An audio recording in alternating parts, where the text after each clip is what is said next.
The rain was relentless, hammering against the floor-to-ceiling windows of my Tribeca loft like it had a personal vendetta. I stood in my kitchen, barefoot on the cool hardwood, nursing a glass of Pinot Noir and staring at the rare orchids lined up on my windowsill. Their delicate petals glowed under the city lights, a quiet rebellion against the chaos of Manhattan outside. It was 9:47 p.m., and I'd just survived another grueling day at my cybersecurity job on Wall Street. My phone buzzed on the counter, a single voicemail notification lighting up the screen. I almost ignored it, probably another client whining about a breached server, but something about the unknown number made my stomach twist. I pressed play, and in that moment, my world imploded. "Ms. Harper, this is Craig Ellison from J.P. Morgan Chase," a clipped voice said, the kind that carried bad news like a guillotine.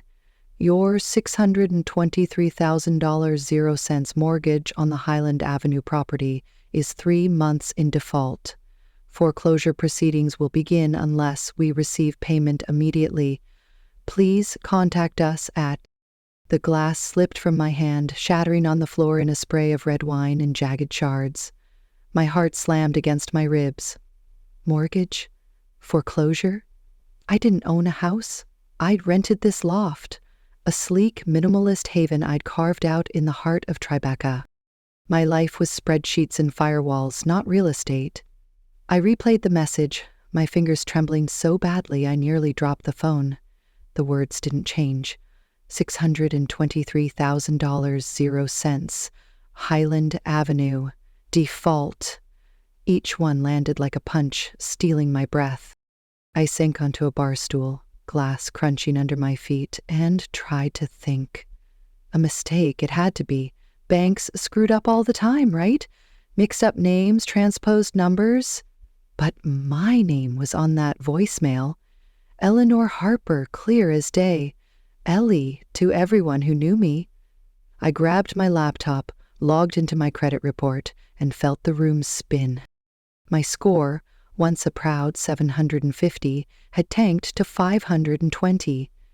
Accounts I didn't recognize littered the report. A $200,000 0 cents yacht loan, 4 credit cards with $50,000 0 cents limits, a $75,000 0 cents personal loan.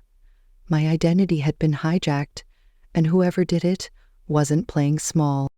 The orchids stared back at me, their beauty suddenly mocking. I'd spent years building this life, 32 years old, a cybersecurity analyst at a top Wall Street firm, respected, trusted. I wasn't rich, not by Manhattan standards, but I was secure. My loft was my sanctuary, filled with secondhand books, vinyl records, and those damn orchids I babied like they were my kids. Now someone had torn through that security like it was tissue paper. I dialed the bank's after-hours line, my voice shaking as I demanded answers. The rep was polite but firm. "The mortgage is in your name, Miss Harper. Highland Avenue, East Hampton. You'll need to visit a branch to review the documents." East Hampton, the Hamptons. My mind flashed to my sister, Victoria. Vicky with her perfect blonde waves and Instagram feed that looked like a Vogue spread. 6 months ago, she and her husband, Nate Caldwell, had thrown a lavish party at their new $4,200,000 0 cents beachfront mansion on Highland Avenue. I'd stood on their deck, the Atlantic crashing below, feeling a flicker of envy as Vicky twirled in a designer dress, champagne flute in hand. "Aim bigger, sis," she'd said, her smile sharp. "You could have this too." I'd laughed it off, chalking it up to her usual mix of love and condescension. But now, that memory felt like a warning I'd missed. I didn't sleep that night. The rain kept pounding and my mind raced, piecing together fragments. Vicky knew me better than anyone, my social security number, my birth date, my mother's maiden name. She'd been in my loft countless times, sipping martinis on my couch while I showed her my latest orchid. My financial documents were in a desk drawer, unsecured. I'd never locked them up. Why would I? She was my sister, my confidant, the one who'd braided my hair as a kid and cheered me on when I landed my job. The thought that she could do this, steal my identity, saddle me with millions in debt, felt like a knife twisting in my chest. But Highland Avenue wasn't a coincidence. It was a neon sign pointing straight to her.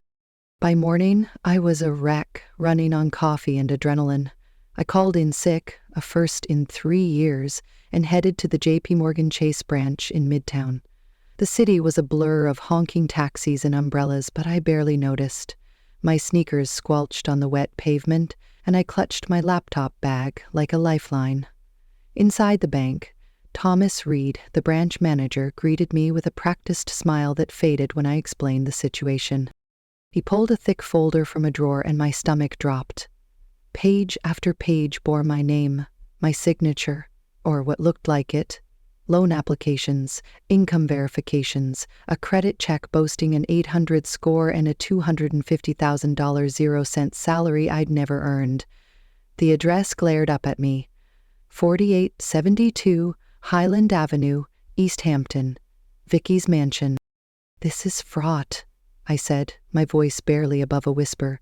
I never signed these. I don't own a house. I'm a renter, for God's sake. Reed's eyes softened, but his tone was grave. Ms. Harper, this is serious. Identity theft, possibly felony fraud. You need to file a police report immediately. And given the scale, $623,000 0 cents, plus the other accounts. I'd recommend a lawyer. I nodded numbly, my mind screaming. Other accounts. The yacht loan, the credit cards, the personal loan. I asked for copies of everything, and Reed hesitated before agreeing. Technically, these are your documents, he said, but under the circumstances, I'll make duplicates. Be careful, Ms. Harper. Whoever did this had access to your life. I left the bank in a daze, the folder burning a hole in my bag. The rain had stopped, but the air was heavy, pressing against my skin. I hailed a cab, too shaken to navigate the subway, and gave the driver my address. As we merged into traffic, I noticed a black SUV behind us, its tinted windows reflecting the city's lights. It stayed close, matching every turn. My pulse spiked. I leaned forward, my voice tight. Can you take a different route? Maybe through Chelsea? The driver glanced in the rearview mirror, shrugging. Sure, lady. He veered left, and the SUV followed. My hands gripped the seat, nails digging into the leather. This wasn't paranoia. Someone was tailing me. I thought of the folder, the evidence I now carried. Did Vicky know I was onto her? Had she sent someone to scare me? The cab hit a red light, and the SUV loomed closer. I could feel eyes on me, invisible but piercing. Faster! I snapped, my voice cracking. The driver muttered something but floored it when the light changed. We wove through traffic, cutting off a delivery truck, horns blaring. I twisted in my seat, watching the SUV struggle to keep up. At a sharp turn onto Hudson Street, it fell behind, swallowed by the city. I exhaled, my heart still racing. Maybe it was nothing, maybe I was losing it. But the folder in my bag felt heavier than ever. Back in my loft, I locked the door, slid the chain into place, and sank to the floor.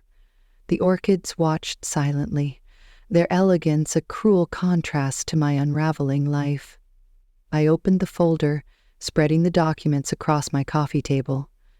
Each page was a betrayal, a meticulously crafted lie. The forged signatures were good, too good. The loops of my E were almost perfect, but there was a slight hesitation in the R, a telltale sign of someone trying too hard. Vicky's face flashed in my mind, her dazzling smile at the Hamptons party, her hand squeezing my shoulder as she whispered, "You'll get here someday." Had she been planning this even then? I called my best friend, Claire, a yacht broker who'd always had a sharp eye for people's facades. She answered on the first ring, her voice warm. "Ellie, you okay? You sound like you've seen a ghost." I spill everything. The voicemail, the mortgage, the Hamptons address. Claire went quiet, then said, Vicky's place is on Highland, isn't it? Jesus, Ellie, you don't think— I don't know what to think, I said, my throat tight, but it's her house, and she knows everything about me. Claire didn't sugarcoat it. I saw Vicky and Nate at the marina last month. They were buying a yacht, but her credit got flagged. Nate paid cash, looked pissed about it. I thought it was weird, but now— Ellie, you need to go to the police. The word police hit like a sledgehammer. Filing a report meant accusing my sister of a crime. Vicky, who'd taught me to ride a bike, who'd cried with me when our dog died, who'd always been my North Star. But Claire was right. This wasn't a misunderstanding. Someone had stolen my identity, and every arrow pointed to Vicky and Nate. I thought of their Instagram posts, private jets, yacht parties, diamond-encrusted watches. A lifestyle that screamed money they didn't have. Had they been bleeding me dry to fund it? I spent the next day digging, fueled by rage and black coffee. I logged into every financial account I could think of, freezing what I could. The credit bureaus confirmed the nightmare. My identity was a crime scene. I called Laura Bennett, a forensic accountant I'd met at a conference, and sent her the documents. Her response was chilling. This isn't amateur work, Ellie. Whoever did this knew exactly how to game the system. It's someone close, someone who had access to your life. That night, I couldn't stay in my loft. It felt exposed, like the walls were closing in. I grabbed my bag and headed to a dive bar in the East Village, hoping the noise would drown out my thoughts. My phone buzzed with a text from Vicky. Brunch? Sunday at Mom and Dad's? Miss you, sis. I stared at it, my blood boiling. How could she play normal when she'd done this? I typed a reply, then deleted it. Not yet. I needed proof, not a fight. As I left the bar, the street was quiet, the air thick with humidity. I walked toward the subway, my sneakers slapping the pavement. A shadow moved behind me, too close. I spun around, but no one was there. My heart raced, the memory of the SUV fresh. I quickened my pace, glancing over my shoulder. A man in a dark hoodie lingered at the corner, his face obscured. Was he following me? I ducked into a 24-hour deli, pretending to browse the aisles while watching the door. He didn't follow, but I stayed there for 20 minutes, my nerves frayed. By Friday, I was a ghost of myself, jumping at every sound. I met Dr. Samuel Pierce, a handwriting expert, in his cluttered Brooklyn office. He studied the signatures, his magnifying glass hovering over the pages. Forgeries, he said firmly. Good ones, but not yours. See the pressure points. The forger was careful, but they hesitated here and here. I'd testify to it. His words were a lifeline, but they also sealed Vicky's guilt. I thanked him and left, my mind churning. That afternoon, I went to the NYPD Financial Crimes Division, a sterile office that smelled of stale coffee. Detective Sarah Malone listened as I laid out the evidence, her eyes narrowing when I mentioned Vicky. Family fraud is ugly, she said. If this checks out, your sister's looking at serious time. Identity theft, fraud, maybe conspiracy. You ready for that? I wasn't. The thought of Vicky in handcuffs, of our parents' faces when they found out, made me want to run. But I thought of my ruined credit, the SUV, the shadow on the street. I had to protect myself. I'm ready, I lied, signing the report with a hand that wouldn't stop shaking. That night I checked my email, desperate for distraction. A message in my spam folder caught my eye, no subject, from an anonymous address. I opened it, my breath catching. Stop digging or you'll regret it. The words glowed on the screen, a threat I couldn't ignore. I slammed my laptop shut, my pulse roaring. Vicky? Nate? Someone else? The Hamptons mansion loomed in my mind, a glittering monument to my sister's betrayal. Sunday's brunch was coming, and I'd be face to face with her, the police report burning a hole in my bag. I didn't know if I'd have the strength to confront her, but one thing was clear. The sister I loved was gone, and the truth was about to tear us apart. The air in my Tribeca loft felt suffocating, like the walls were holding their breath. It was Saturday, the day before the Greenwich brunch where I'd confront Vicky, and I was drowning in the weight of the police report in my bag. My orchids, once my refuge, stood silent on the windowsill, their delicate petals no match for the chaos in my head. The cryptic email from last night, "Stop digging or you'll regret it," looped in my mind, each word a needle under my skin. Who sent it? Vicky? Nate? Someone else entirely? I hadn't slept, hadn't eaten, just paced the hardwood, my bare feet tracing the same path until I swore I'd worn a groove into the floor. The folder from J.P. Morgan Chase lay open on my coffee table, its pages a map of betrayal. $623,000, 0 cents mortgage. $200,000, 0 cents yacht loan. 4 credit cards, a personal loan, all in my name, all tied to Vicky's glittering Hamptons mansion. My credit score, once 750, was now a pathetic 520, threatening the cybersecurity job I'd bled for. I was Eleanor Harper, 32, a Wall Street analyst who'd built a life on precision and trust, and my own sister had shattered it.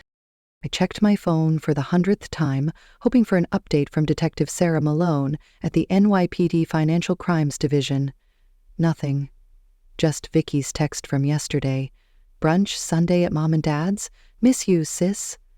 The audacity burned. How could she play the doting sister while burying me in debt?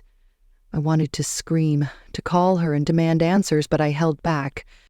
Tomorrow, I'd face her with the evidence. Forged signatures, IP traces, bank records, and watch her perfect facade crack. But the email gnawed at me. Was it a warning or a bluff? I double-checked the locks on my door, the memory of that black SUV tailing me after the bank still fresh. I wasn't safe, not anymore. My boss, Richard Voss, had called that morning, his voice cold as steel. "Ellie, your credit report came up in our routine security check. 520. What the hell's going on? We can't have analysts with compromised finances. Fix this, or you're on suspension." I'd stammered through an explanation, identity theft, police involvement, but his silence was deafening. "1 week, he said before hanging up. My job, my career, everything I'd worked for hung by a thread. I was good at what I did, cracking firewalls, outsmarting hackers, but this wasn't a server I could debug. This was my life. I needed clarity, so I called Claire, my yacht broker friend, who tipped me off about Vicky and Nate's shady cash purchase. She met me at a crowded diner in Hell's Kitchen, her sharp eyes scanning me as I slid into the booth. "You look like you're about to snap, Ellie," she said, pushing a coffee toward me. I told her about the email, the SUV, the meeting with Detective Malone. Her face darkened when I mentioned Vicky's name on the police report. "I knew she was trouble," Claire said, leaning forward. "Last month at the marina, she tried to sell that yacht. The buyer backed out when they found a lien. In your name. Nate was furious, said something about cleaning up her mess." My stomach twisted. "Nate's involved, isn't he?" "Up to his neck," Claire said. "He's a hedge fund guy, Ellie. He knows how to move money, hide tracks. That yacht wasn't a one-off. They're living a lie, and you're the collateral." I gripped my mug, the heat burning my palms. Nate Caldwell, with his tailored suits and smug grin, had always struck me as slippery. But this? Orchestrating a fraud that could ruin me? I thought of their Instagram posts. Yacht parties, private jets, Vicky in a Chanel gown at a Hamptons gala. It was all a facade, built on my stolen identity. Claire reached across the table, squeezing my hand. "File that report, Ellie. Don't let them guilt you into silence. Vicky's not your sister right now. She's a criminal." I nodded, but doubt clawed at me. Vicky was my protector growing up, the one who'd stood up to bullies in Greenwich, who'd helped me pick my NYU major. Could she really have planned this? I left the diner, promising Claire I'd stay strong, but the city felt hostile, every shadow a threat.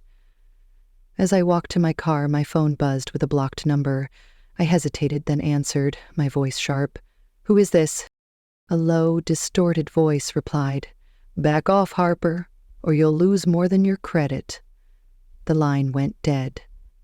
My knees buckled, and I grabbed the hood of my car to steady myself. The street was empty, but I felt watched, exposed. I sped home, checking my rearview mirror for that damn SUV, my heart pounding so hard I could barely breathe. Back in my loft, I found chaos. The door was ajar, the lock splintered. My pulse roared as I stepped inside, glass crunching under my sneakers. Drawers were yanked open, papers strewn across the floor, but nothing valuable was gone. No TV, no laptop, just my financial files. My tax returns, bank statements, the spare copy of my Social Security card, all missing. I sank to my knees, the violations sinking in. Someone had been here, in my sanctuary, ripping through my life. The email, the SUV, now this. It wasn't random. Someone wanted me scared, silenced. I called Detective Malone, my voice shaking as I reported the break-in. "We'll send a team," she said. "But Ellie, this is escalating. Stay somewhere safe tonight." I crashed at Claire's Chelsea apartment, her guest room a stark contrast to my loft's warmth. She poured me a whiskey, her eyes fierce. "This is Vicky's doing, or Nate's. They're trying to intimidate you." I wanted to argue, to cling to the hope that my sister wasn't this far gone, but the evidence was suffocating. The break-in was too precise, too personal.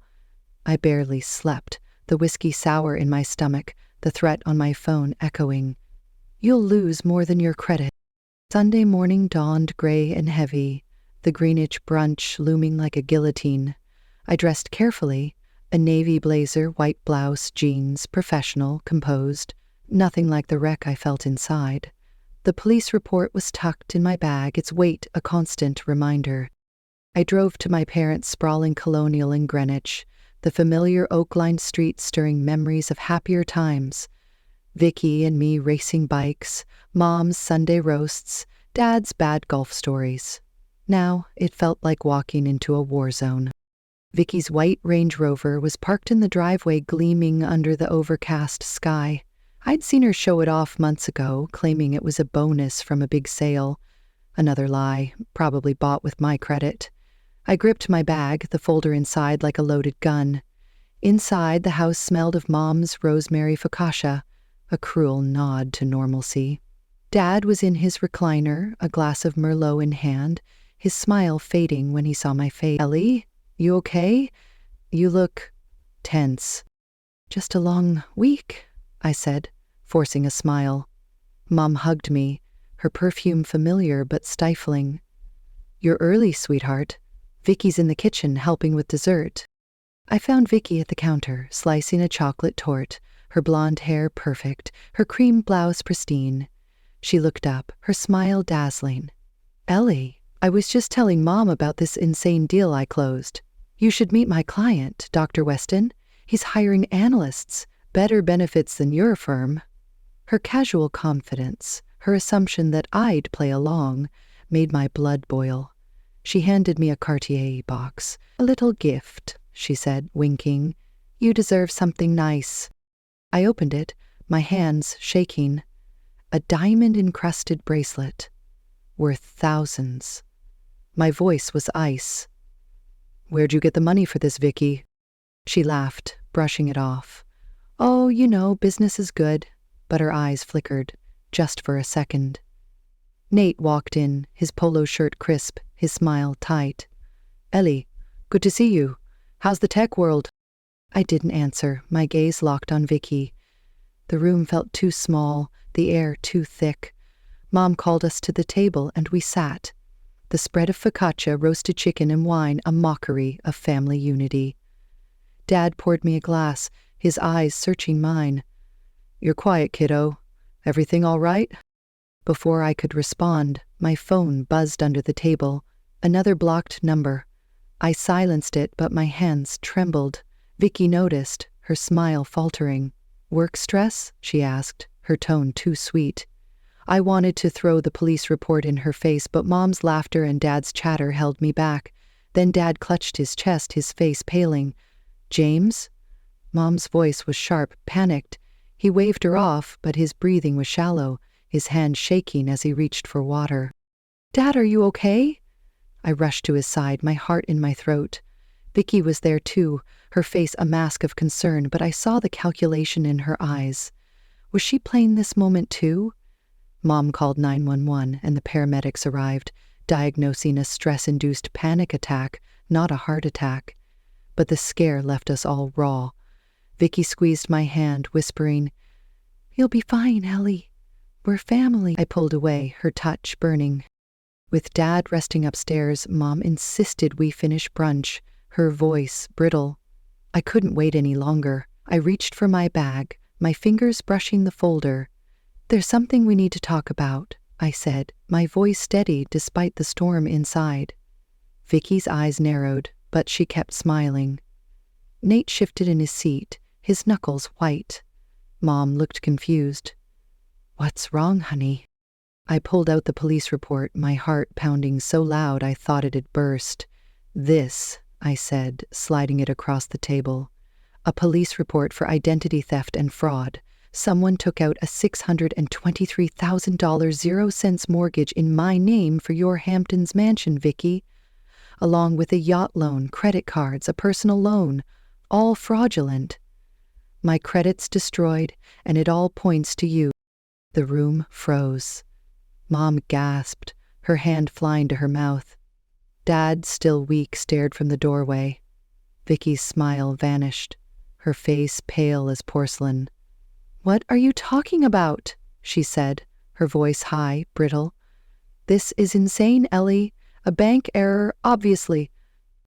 "No error," I said, flipping open the folder. "Forged signatures, confirmed by an expert. The loan application came from your old penthouse's IP address. You even used my social security number, stolen from a diary at Mom and Dad's. You planned to declare bankruptcy in my name to save your asses." Nate stood, his chair scraping. "We don't have to listen to this. Let's go, Vicky." "Sit down," Dad barked, his voice stronger than I expected. "Explain this, Victoria." Vicky laughed, a sharp, desperate sound. "This is ridiculous. Ellie, you're confused. I'd never—" "Stop lying," I snapped, slamming the report down. "The police know. They've got bank records, credit card statements, your search history on bankruptcy laws. You and Nate did this. You stole my life to fund your fantasy." Mom was crying now, her hands trembling. "Victoria, tell me this isn't true." Vicky's mask cracked. She slumped in her chair, her eyes darting to Nate, who looked like he wanted to bolt. "Fine," she said, her voice low. "We were drowning. Nate's fund lost $10 million, 0 cents in a bad trade. My boutique was bleeding cash. We were about to lose everything. Our status, our clients, our life. It was temporary, Ellie. We were going to refinance once things turned around." "Temporary?" I shouted, my voice breaking. "You destroyed my credit, my job, my future. You were going to bankrupt me to save yourselves." Nate exploded. "I told you this would blow up, Vicky. You said it was foolproof."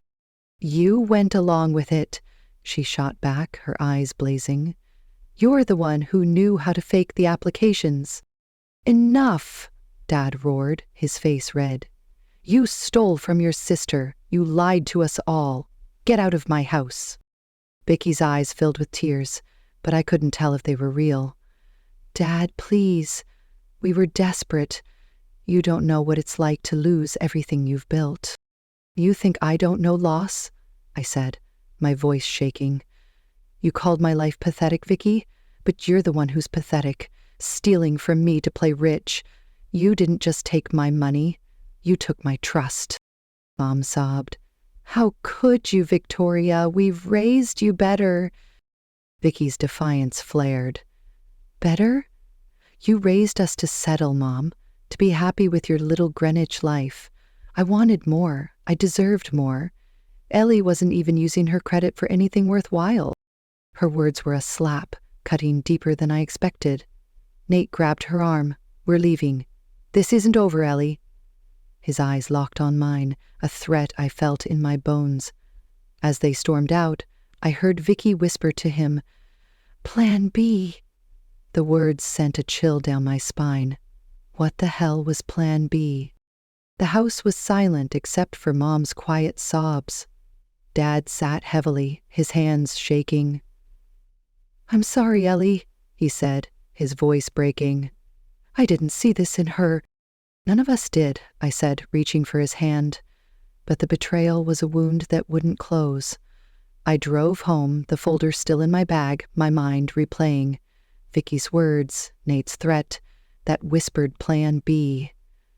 When I got to my loft, a package waited at my door, an unmarked manila envelope.